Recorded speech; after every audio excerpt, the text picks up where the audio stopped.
कैसे लगे ना यार।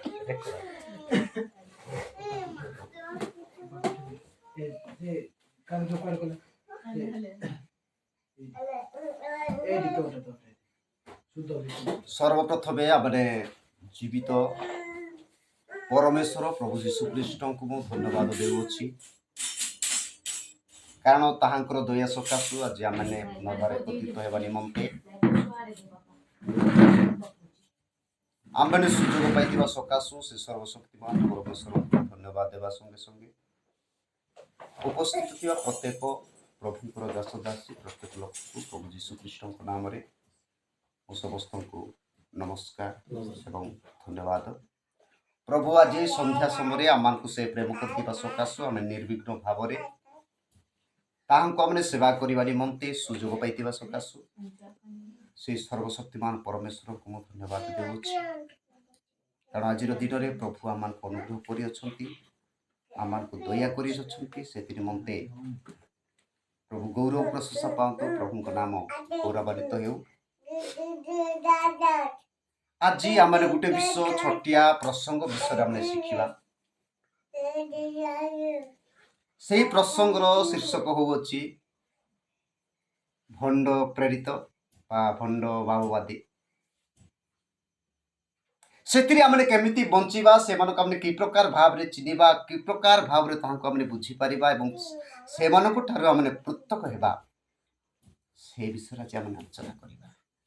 प्रभु निश्चित भाव रे वाक्य द्वारा आम्मान को उद्धार करिवे एवं वाक्य द्वारा आम्मान को से सहाय्य करिवे और वाक्य द्वारा आम्मान को से दया करिवे। एति निमंते आसंतु मात्यु लिखित सुसमाचार तार 26 अध्याय तार 26 पद माने पाठ करिबा एवं माने आगे बुझिबा।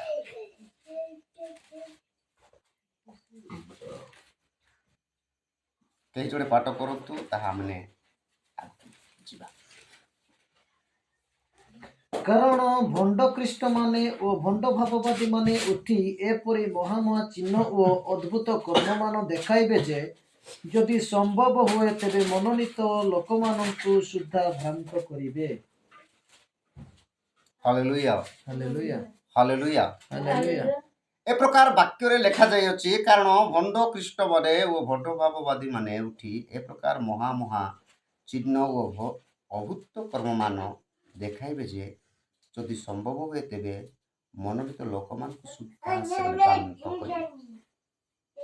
हेले वास्तविक ये भंड ख्रीष्ट एवं भंड माओवादी बोली आमने केमिति जानिबा जे सेमानक शिक्षारु आमने पलायन हेबा जेतबे से मानक शिक्षारु आमने पलायन हेबा ताहेले सेमानक शिक्षा जदि आमने ग्रहण करिबा ताहेले से शिक्षा द्वारा मान कोन करंती भ्रांत करंती এবং आश्चर्य कर्म द्वारा से माने कोन करंती आमान को भ्रांत करंती। मात्यु लिखित सुसमाचार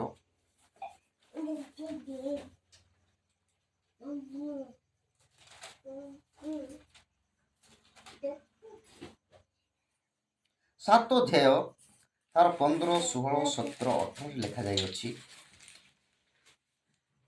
भंड भाववादी मानक ठारू सावधान होइथाओ से माने मेंढा बेशरे तुम मानक पाखक आसंती किंतु अंतर रे सेमांकर हिंसक भाग बाघ से पल द्वारा तुम माने सेमानकु चिन्हब लोक माने कंटा गछर द्राक्षा फल किंबा कानपड़ी गछर कि डिम्बरी फल तलती से प्रकार सबू भल गछ भल फल फले किंतु मंद गछ मंद फल फले भल गछ मंद फल फली न पारे किंबा मंद गछ भल फल परी न पारे जेकोसी गछ भल फल न फले ताहा हणा जाय नियारे पका जाय अतएव सेमानक फल द्वारा तुंबे माने सेमानकु चिन्हिब। सेमानक हमें फल द्वारा चिन्ह से माने की फल फलिबे जे से फल देखी आमे वास्तविक माने भंड भाववादी बोले हमने जानिबा से माने की फल फल आत्मिक फल कोन आत्मिक फल कोन आमे जदि गलात्य पुस्तक को जीवा से आत्मिक फल विषय लिखा जाय अछि आत्मिक लोक जो फल फलंती किंतु ई भंड भाववादी मान को कोन द्वारा जना पड़बो तांकर फल द्वारा चिन्ह तांकर फल जदि आमे से गलात्य पुस्तक ଆମେ 1905 1918 19 ଯଦି ଦେଖିବା ସେଠି ଗୋଟେ ଫଳ ବିଷୟରେ ଲେଖାଯାଇଛି, ତାହା ପଢ଼ନ୍ତୁ। ଶରୀରର କାର୍ଯ୍ୟଗୁଡ଼ିକ ତ ସ୍ପଷ୍ଟ ରୂପେ ଜଣା, ବେବିଚାର, ଅଶୁଚିତା, କାମୁକତା, ପ୍ରତିମା ପୂଜା, କୁହୁକ, ଶତ୍ରୁତା, ବିବାଦ, ଦେଶ, କ୍ରୋଧ, ସ୍ୱାର୍ଥପରତା, ଦଳଭେଦ, ମତଭେଦ, ঈର୍ଷା, ମତତା, ରଙ୍ଗରସ ଇତ୍ୟାଦି ପ୍ରକାର କର୍ମ ଗୁଡ଼ାକ ମୁଁ ପୂର୍ବରେ ଯେପରି ତୁମମାନଙ୍କୁ କହିଥିଲି, ସେପରି ଆଗରୁ କହୁଛି ଯେ ଯେଉଁମାନେ ଏହି ସବୁ ପ୍ରକାର କର୍ମ କରନ୍ତି ସେମାନେ ଈଶ୍ୱରଙ୍କ ରାଜ୍ୟର ଅଧିକାରୀ ହେବେ। ଭଣ୍ଡ ଭାବବାଦୀ ଏବଂ ଭଣ୍ଡ ପ୍ରେରିତମାନେ ଈଶ୍ୱରଙ୍କର ରାଜ୍ୟରେ ଅଧିକାରୀ ହେବେ ନାହିଁ। କାହିଁକି ଅଧିକାରୀ ହେବେ ନାହିଁ? ସେମାନେ ଆତ୍ମିକ ଫଳ ନ ଫଳି ପ୍ରଭୁଙ୍କ କ୍ରୋଧର ଫଳ ସେମାନେ ଫଳନ୍ତି। ଯେତେବେଳେ ଜଣେ ଭଣ୍ଡ କେମିତି ହୋଇଥାଏ, ଭଣ୍ଡ ଯେତେବେଳେ କେମିତି ହୋଇଥାଏ, ଯଦି ଆମେ ପିତର ପୁସ୍ତକକୁ ଯିବା, ଜଣେ ଭଣ୍ଡ କି ପ୍ରକାର ହୋଇଥାଏ ଏବଂ ସେଠି ଗୋଟେ ଚାପ୍ଟର ଲେଖାଯାଇଅଛି ପିତର ପୁସ୍ତକ,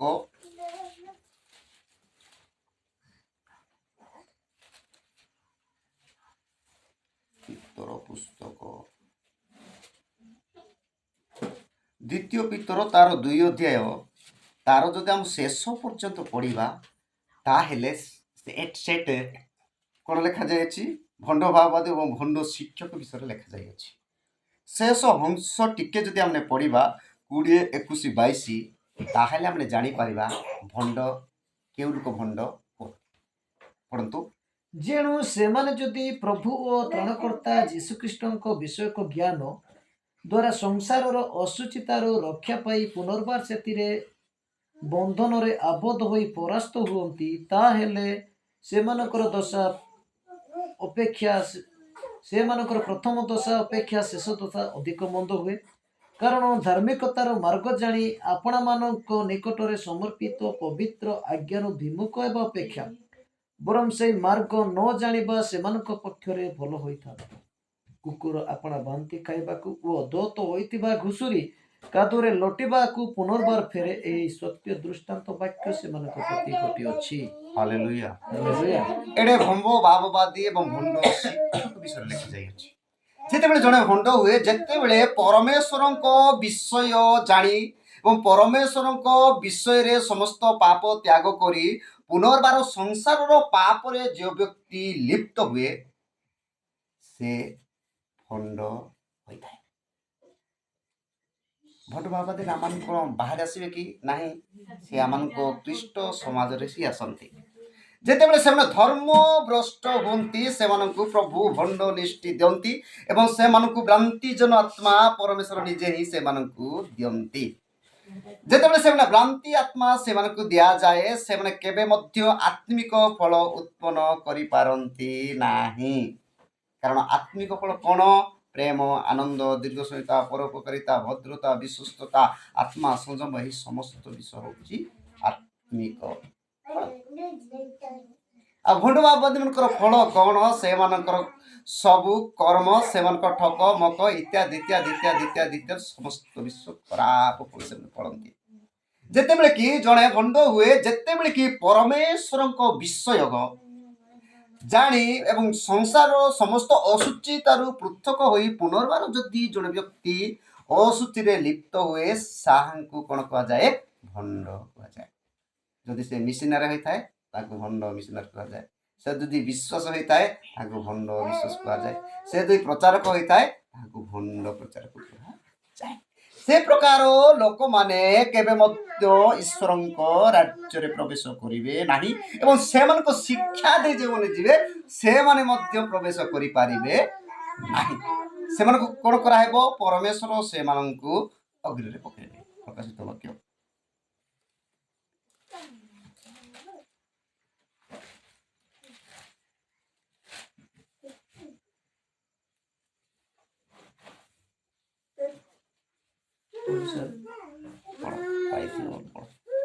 କିନ୍ତୁ ଯେଉଁମାନେ ଭୀରୁ, ଅବିଶ୍ୱାସୀ, ଘୃଣ୍ୟ, କଳଙ୍କିତ, ନରଘାତକ, ବ୍ୟଭିଚାରୀ, ମାୟାବୀ ଓ ପ୍ରତିମା ପୂଜକ, ସେମାନେ ଓ ସମସ୍ତ ମିଥ୍ୟାବାଦୀ ଅଗ୍ନି ଓ ଗନ୍ଧକ ପ୍ରଜ୍ୱଳିତ ହ୍ରଦରେ ଅଂଶ ପାଇବେ। ଏହା ହିଁ ଦ୍ୱିତୀୟ ମୃତ୍ୟୁ। 19:20-14 ପଢ଼ନ୍ତୁ। ତତ୍ପରେ ମୁଁ ଓ 1910 1910 ଆଜ୍ଞା ହଁ ଯେଉଁ ଦିଆବଳ ସେମାନଙ୍କୁ ଭ୍ରାନ୍ତ କରିଥିଲା ତାହାଙ୍କୁ ଅଗ୍ନି ଓ ଗନ୍ଧକମୟ ହ୍ରଦରେ ନିକ୍ଷେପ୍ତ କରାଗଲା। ସେଠାରେ ସେହି ପଶୁ ଓ ଭଣ୍ଡ ଭାବବାଦୀ ମଧ୍ୟ ଅଛନ୍ତି। ପୁଣି ସେମାନେ ଦିବାରାତ୍ର ଯୁଗେ ଯୁଗେ ଯନ୍ତ୍ରଣା ଭୋଗ କରିବେ।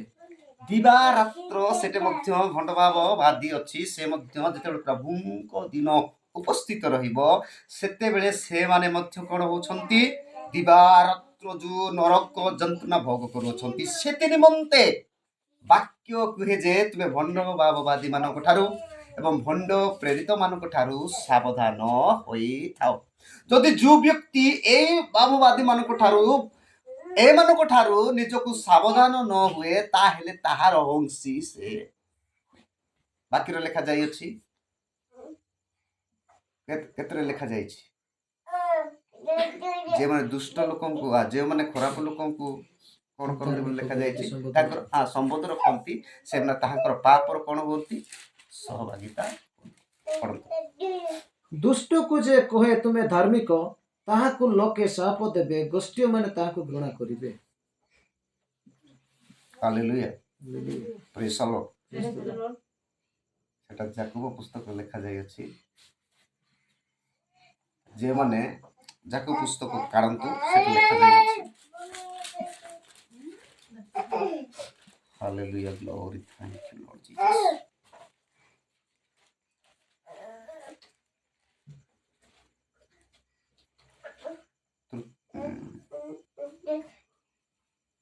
ନାଇଁ ତୃତୀୟ ଯୌନ 1 ଅଧ୍ୟାୟ ତାର 10-11 ପଢ଼ନ୍ତୁ। ଦ୍ୱିତୀୟ ଯୌନ 1 ଅଧ୍ୟାୟ ତାର ତୃତୀୟ ଯୌନ 1 ଅଧ୍ୟାୟ ତାର 10-11 ପଢ଼ନ୍ତୁ। ସେ ସେମାନଙ୍କ ବିରୁଦ୍ଧରେ ମନ୍ଦ କଥା କହି ଆମ୍ଭମାନଙ୍କ ନିନ୍ଦା କରେ, ପୁଣି ସେଥିରେ ତୃପ୍ତ ନ ହୋଇ ନିଜେ ଭାଇମାନଙ୍କ ଆତିଥ୍ୟ କରେ ନାହିଁ। ପୁଣି ଅନ୍ୟମାନେ ତାହା କରିବାକୁ ଇଚ୍ଛା କଲେ ଦ୍ୱିତୀୟ 1ରୁ 10-11 ଦ୍ୱିତୀୟ ଯୌନକ ଦ୍ୱିତୀୟ ପତ୍ର। କେହି ଯଦି ଏ ଶିକ୍ଷା ନ ଘେନି ତୁମ୍ଭମାନଙ୍କ ନିକଟକୁ ଆସେ ତେବେ ତାହାକୁ ଗୃହରେ ଅତିଥି ନ କର ଓ ସମ୍ବର୍ଦ୍ଧନା ଜଣାଅ ନାହିଁ, କାରଣ ଯେ କେହି ତାହାକୁ ସମ୍ବର୍ଦ୍ଧନା ଜଣାଏ ସେ ତାହାର ଦୁଷ୍କର୍ମର ସହଭାଗୀ ହୁଏ। ଯେତେବେଳେ ଜଣେ ଭଣ୍ଡ ଲିଷ୍ଟକୁ ଯାଏ ସେତେବେଳେ ସେ ପରମେଶ୍ୱରଙ୍କ ଶିକ୍ଷା ଜାଣେ ନାହିଁ, ଅନ୍ୟ ଶିକ୍ଷା ସେମାନଙ୍କ ଠାରେ ଥାଏ। ସେମାନଙ୍କର ମିଥ୍ୟା ରହିଥାଏ, ସେମାନଙ୍କର ସମସ୍ତ ଦୁଷ୍କର୍ମ ସେମାନଙ୍କ ଜୀବନରେ ଥାଏ। ଯେଉଁମାନେ ସେମାନଙ୍କୁ ସମ୍ବୋଧନ କରନ୍ତି ସେମାନେ ତାହାଙ୍କର ପାପର ସହଭାଗିତା ହୁଅନ୍ତି। ଯେତେବେଳେ ତାଙ୍କର ପାପର ସହଭାଗିତା ଯଦି ସେମାନେ ହୁଅନ୍ତି ତାହେଲେ ସେମାନେ ଯେ ପ୍ରକାର ଅନନ୍ତ ନର୍କ ଭୋଗ କରନ୍ତି ତାହାଙ୍କର ଅନୁଗମନ କରିବା ଲୋକ ମଧ୍ୟ ନର୍କ ଅନୁଗମନ କରନ୍ତି। ସେଥି ନିମନ୍ତେ ଈଶ୍ୱରଙ୍କର ବାକ୍ୟ ଯେ ଆମ୍ଭମାନଙ୍କୁ ଆଜି କହୁଅଛି ସେମାନଙ୍କ ଠାରୁ ତୁମେ ସାବଧାନ ହୋଇଥାଅ। Hallelujah, hallelujah. ଆଉ ଗୋଟେ ପଦ ଲେଖାଯାଇଅଛି ଭଣ୍ଡ ଖ୍ରୀଷ୍ଟ।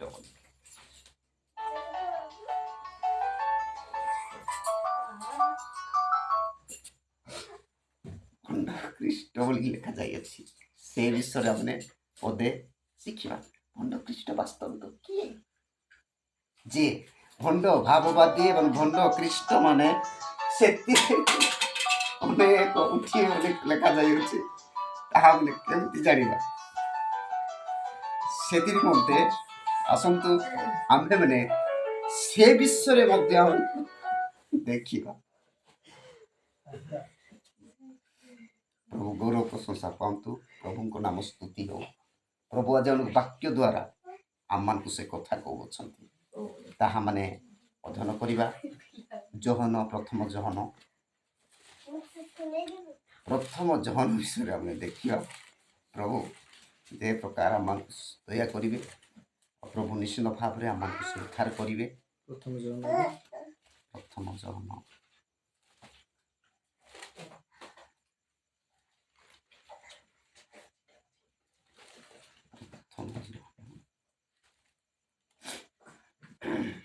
2 ଅଧ୍ୟାୟ ଆମେ ଯଦି 18ରୁ 22 ପଦ ପର୍ଯ୍ୟନ୍ତ ପାଠ କରିବା।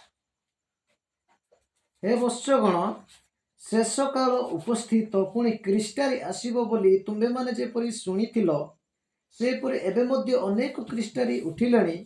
ଏତଦ୍ୱାରା ଆମ୍ଭେମାନେ ଜାଣୁଅଛୁ ଯେ ଶେଷ କାଳ ଉପସ୍ଥିତ। ସେମାନେ ଆମ୍ଭମାନଙ୍କ ମଧ୍ୟରୁ ବାହାରିଲେ, କିନ୍ତୁ ଆମ୍ଭମାନଙ୍କର ଦଳର ଲୋକ ନଥିଲେ। କାରଣ ଯଦି ଆମ୍ଭମାନଙ୍କର ଦଳର ଲୋକ ହୋଇଥାନ୍ତେ, ତେବେ ଆମ୍ଭମାନଙ୍କ ସହିତ ରହିଥାନ୍ତେ, କିନ୍ତୁ ସମସ୍ତେ ଯେ ଆମ୍ଭମାନଙ୍କର ଦଳର ଲୋକ ନୁହନ୍ତି, ଏହା ଯେପରି ପ୍ରକାଶ ପାଇବ, ଏଥି ନିମନ୍ତେ ସେମାନେ ବାହାରି ଗଲେ। 20-21 ଯାକ ପଢ। ଆଉ ତୁମ୍ଭେମାନେ ସେଇ ପବିତ୍ର ବ୍ୟକ୍ତିଙ୍କ ଠାରୁ ଅଭିଷେକ ପାଇଥିବାରୁ ତୁମ୍ଭେ ସମସ୍ତେ ଜ୍ଞାନ ପ୍ରାପ୍ତ ହୋଇଅଛ। ତୁମ୍ଭେମାନେ ସତ୍ୟ ଜାଣି ନ ଥିବାରୁ ମୁଁ ଯେ ତୁମ୍ଭମାନଙ୍କ ନିକଟକୁ ଲେଖିଲି ତାହା ନୁହେଁ, ମାତ୍ର ତୁମ୍ଭେମାନେ ସତ୍ୟ ଜାଣିଥିବାରୁ ଓ କୌଣସି ମିଥ୍ୟା ସତ୍ୟରୁ ଜାତ ହୁଏ ନାହିଁ ବୋଲି ଜାଣିଥିବାରୁ ମୁଁ ତୁମ୍ଭମାନଙ୍କ ନିକଟକୁ ଲେଖିଲି। ଯୀଶୁ ଯେ ଖ୍ରୀଷ୍ଟ ଅଟନ୍ତି, ଏହା ଯେ ନାସ୍ତି କରେ, ତାଠାରୁ ଆଉ ମିଥ୍ୟାବାଦୀ କିଏ? ଯେ ପିତା ଓ ପୁତ୍ରଙ୍କୁ ନାସ୍ତି କରେ, ସେ ତ ଖ୍ରୀଷ୍ଟାରି। ଭଣ୍ଡ ଖ୍ରୀଷ୍ଟ ବୋଲି ଲେଖାଯାଇଛି। ଯେଉଁମାନେ ପିତା ଏବଂ ପୁତ୍ରକୁ ନାସ୍ତି କରନ୍ତି। ଉଦାହରଣ ସ୍ୱରୂପ କହିବି, ଯେ ପୁତ୍ରଙ୍କ ନାମରେ, ଯେ ତ ପିତାଙ୍କ ନାମରେ, ଯେ ତ ପବିତ୍ର ନାମରେ ଆମେ ସେପାରେଟ ଏକ୍ସଟ୍ରା କରିପାରିବା ନାହିଁ। କାରଣ ଏଠି ଖ୍ରୀଷ୍ଟାରି ବିଷୟରେ ଲେଖାଯାଇଛି। ଭଣ୍ଡ ଭାବବାଦୀ ମାନେ, ଭଣ୍ଡ ଖ୍ରୀଷ୍ଟ ମାନେ ଅନେକ ଲୋକଙ୍କୁ କଣ କରିବେ? ଭ୍ରାନ୍ତ କରିବେ। ଏଠି ଖ୍ରୀଷ୍ଟାରି ବିଷୟରେ ଲେଖାଯାଇଛି, ଯୀଶୁ ଯେ ଖ୍ରୀଷ୍ଟ ଅଟନ୍ତି, ଏହା ଯେ ନାସ୍ତି କରେ, ତାହାଙ୍କଠାରୁ ଆଉ ମିଥ୍ୟାବାଦୀ କିଏ? ଯେ ପିତା ଓ ପୁତ୍ରଙ୍କୁ ନାସ୍ତି କରେ, ସେ ହଉଛନ୍ତି ଖ୍ରୀଷ୍ଟାରି। ଯିଏ ପିତା ଓ ପୁତ୍ରକୁ ନାସ୍ତି କରେ, ସେ ହଉଛନ୍ତି ବାସ୍ତବିକ ଖ୍ରୀଷ୍ଟାରି। ଆଉ ଖାଲି ପୁତ୍ର ହେଇକି ଆମେ ବଞ୍ଚିବା ନାହିଁ, କି ଖାଲି ଆମେ ପିତା ହେଇକି ବଞ୍ଚିବା ନାହିଁ। ଆମେ ପିତା ଏବଂ ପୁତ୍ର ପବିତ୍ରାତ୍ମା ହେଇକି ମାନେ ବଞ୍ଚିବା।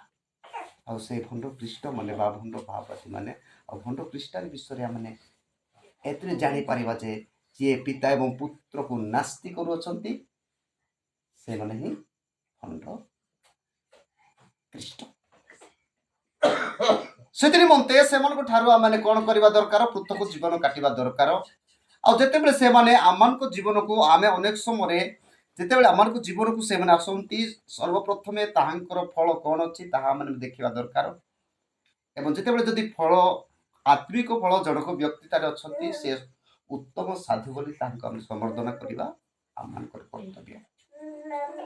ପ୍ରଭୁ ନିଶ୍ଚିତ ଭାବରେ ଆମମାନଙ୍କୁ କଣ କରିବେ? ସାହାଯ୍ୟ କରିବେ ଏବଂ ନିଶ୍ଚିତ ଭାବରେ ଆମମାନଙ୍କୁ କଣ କରିବେ? ଆଶୀର୍ବାଦ କରିବେ। ନିଶ୍ଚିତ ଭାବରେ ଆମମାନଙ୍କୁ ସେ ଦୟା କରିବେ ଏବଂ ନିଶ୍ଚିତ ଭାବରେ ଆମମାନଙ୍କୁ ସେ କୃପା କରିବେ। ପ୍ରଭୁ ନିଶ୍ଚିତ ଭାବରେ ବାକ୍ୟ ଦ୍ୱାରା ଆମମାନଙ୍କୁ ସେ କଣ କରୁଅଛନ୍ତି? ସାହାଯ୍ୟ ଏବଂ ଉପକାର କରୁଅଛନ୍ତି। ସେଥି ନିମନ୍ତେ ବାକ୍ୟରେ ଆମେ ପଢୁଥିଲୁ, ଆଉ ପୁନର୍ବାର ପଢିବା, କାରଣ ସେମାନଙ୍କୁ ତୁମେ ଫଳ ଦ୍ୱାରା ଜାଣିବ। କାରଣ ବାକ୍ୟ କୁହାଉଛି ସେଥି ନିମନ୍ତେ ସେମାନଙ୍କ ଠାରୁ ତୁମେ କଣ ହୁଅ? ସାବଧାନ ହୁଅ। କାରଣ କାହିଁକି ଆମେ ସାବଧାନ ହେବା? ଭଣ୍ଡ ଖ୍ରୀଷ୍ଟ ମାନେ ଏବଂ ଭଣ୍ଡ ଭାବବାଦୀ ମାନେ, ସମସ୍ତ ମିଥ୍ୟାବାଦୀ ମାନେ କେବେ ମଧ୍ୟ ଈଶ୍ୱରଙ୍କ ରାଜ୍ୟକୁ ପ୍ରବେଶ କରିବେ ନାହିଁ। ଯେଉଁମାନେ ତାହାଙ୍କର ଅନୁଗମନ କରନ୍ତି, ସେମାନେ ମଧ୍ୟ ତାଙ୍କର ପାପର ସହଭାଗିତା ହେବେ, ସେମାନେ ମଧ୍ୟ ପ୍ରବେଶ କରିପାରିବେ ନାହିଁ। ସେଥି ନିମନ୍ତେ ପ୍ରଭୁ ଆମମାନଙ୍କୁ ସେ ବାକ୍ୟ ଦ୍ୱାରା କଥା କହୁଅଛନ୍ତି। ପ୍ରଭୁଙ୍କର ନାମ ଧନ୍ୟବାଦ ହେଉ, କାରଣ ସେ ଆମମାନଙ୍କୁ ଦୟା କରିଅଛନ୍ତି। ଏ ସନ୍ଧ୍ୟା ସମୟରେ କିଛି ବିଷୟ ଆମମାନଙ୍କୁ ବାକ୍ୟ ଦ୍ୱାରା ସେ କଥା କହୁଅଛନ୍ତି। ସେଥି ନିମନ୍ତେ ପ୍ରଭୁ ଗୌରବ ପ୍ରଶଂସା ପାଆନ୍ତୁ ଏବଂ ପ୍ରଭୁ ଆମମାନଙ୍କୁ ଆଶୀର୍ବାଦ କରନ୍ତୁ। ଆମେ ପ୍ରାର୍ଥନା କରିବା, ପ୍ରଭୁ ନିଶ୍ଚିତ ଭାବରେ ଆମମାନଙ୍କୁ ଦୟା କରିବେ। ସର୍ବଶକ୍ତିମାନ ପବିତ୍ର ରାଜା,